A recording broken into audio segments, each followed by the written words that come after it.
A rainy day at home. It is Saturday morning, and it is raining outside.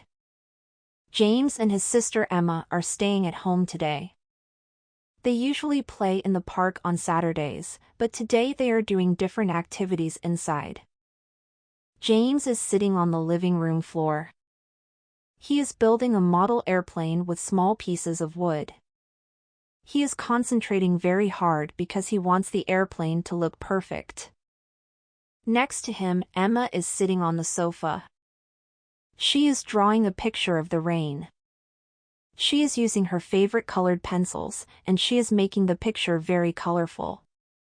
Their mom is in the kitchen. She is baking cookies for them. The sweet smell of cookies is filling the house, and James and Emma are getting excited to eat them. Their dad is reading a book in his favorite chair. He is wearing his reading glasses and enjoying a quiet moment. Outside, the rain is still falling, but inside the house, everyone is busy with something they enjoy.